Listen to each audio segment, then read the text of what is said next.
और इसीलिए विचारधारा के बारे में अगर कोई मुझे कुछ भी कहे तो मैं उसको स्वीकार करता हूं।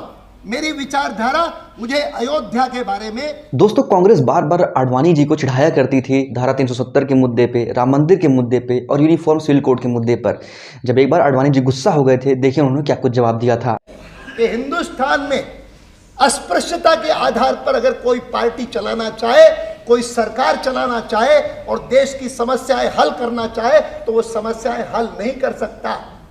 मैं हिंदू मुसलमान की बात अभी पर नहीं कर रहा हूं, मैं उसका भी जिक्र करूंगा, लेकिन मैं कम्युनिस्टों को एड्रेस करके यह बात का जिक्र खास तौर पर कर रहा हूं, क्योंकि मैं जानता हूं कि कम्युनिस्ट उनकी एक मजबूरी होगी कि 50 साल तक उन्होंने सारी अपनी जो प्रगति की है वो इस आधार पर की है कि किसी न किसी शक्ति को, किसी न किसी तत्व को एक प्रकार का दैत्य बना करके, ये डेमन है, कैपिटलिज्म एक डेमन है, और वो जो डेमोनोलॉजी है उसके आधार पर अपने सारे विचारधारा की, अपने सारे तत्व की प्रगति करते हैं। और अचानक वो सारे डेमन्स लुप्त हो गए, गायब हो गए, और कोई डेमन मिलता नहीं तो और कोई ना मिले तो संघ परिवार से, और कोई ना मिले तो बीजेपी से, और कोई ना मिले तो हिंदुत्व से, और एक डेमन बना करके उसके आधार पर अपनी प्रगति करना चाहते हैं। मैं आपको कह सकता हूं, ये एक संयोग हुआ कि जिस दिन वाजपेयी जी ने शपथ ली, हम लोगों ने उनके साथ शपथ ली, नई सरकार ली। आपको कुछ मालूम ही नहीं है? खुशी होगी, मुझे खुशी होगी।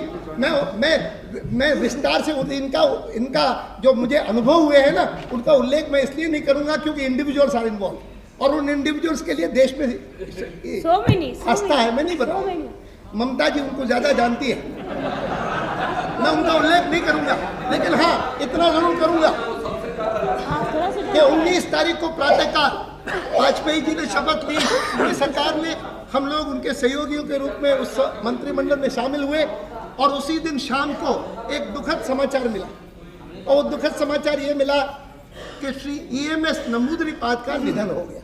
89 वर्ष की आयु में उनका निधन हो गया।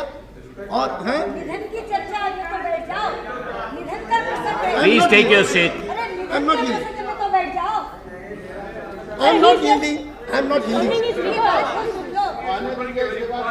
और रात्रि को वाजपेयी जी ने मुझे कहा कि अच्छा होगा कि सरकार की ओर से वहां पर हम जाकर के श्रद्धांजलि अर्पित करें, कोई जाना चाहिए। और दूसरे दिन मैं वहां पर गया, मैं तिरुवनंतपुरम गया, और तिरुवनंतपुरम गया तो शायद कुछ लोगों को आश्चर्य हुआ होगा, लेकिन मैंने सोचा कि मैं तो अपना कर्तव्य कर रहा हूं। अगर मैं सरकार में न भी होता, मेरे लिए संभव होता तो मैं जाता था। मुझे याद है कि यहाँ पर जब श्री भूपेश गुप्ता का निधन हुआ था, मैंने यहाँ पर जो बात कही थी, मुझे लगा कि ये एक राज्यसभा के जीवन के एक अध्याय का अंत है, क्योंकि भूपेश गुप्ता राज्यसभा में उनका जो स्थान था और किसी का नहीं था।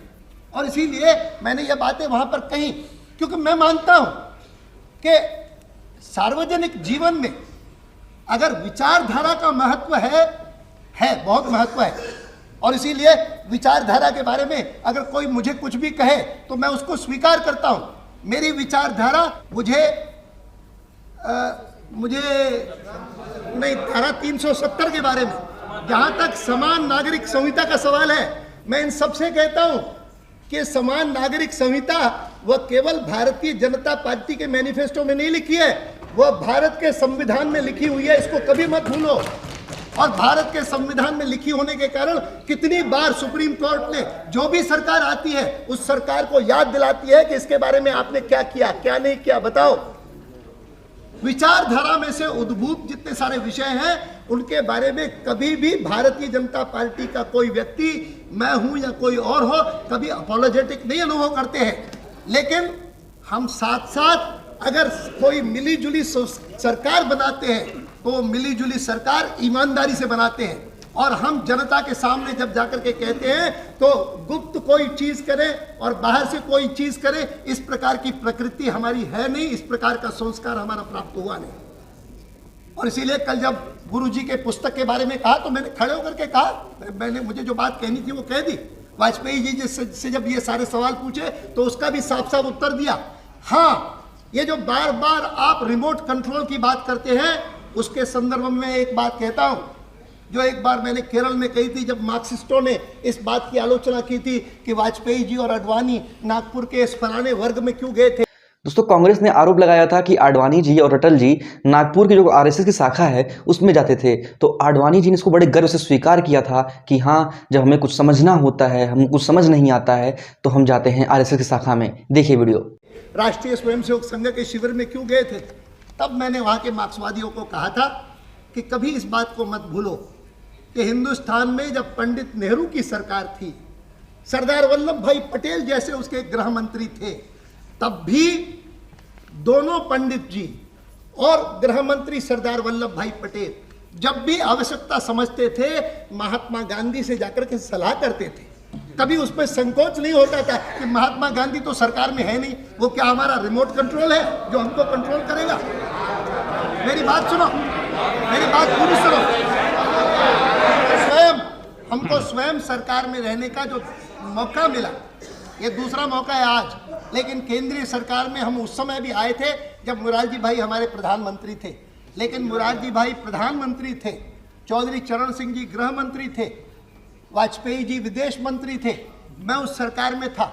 मुझे अनेक ऐसे अवसर याद हैं जब हम पटना जाकर के जयप्रकाश जी से सलाह करते थे कि इस मामले में क्या होना चाहिए, लेकिन उसका अर्थ ये नहीं होता कि जयप्रकाश जी कोई रिमोट कंट्रोल से हमको कंट्रोल करते।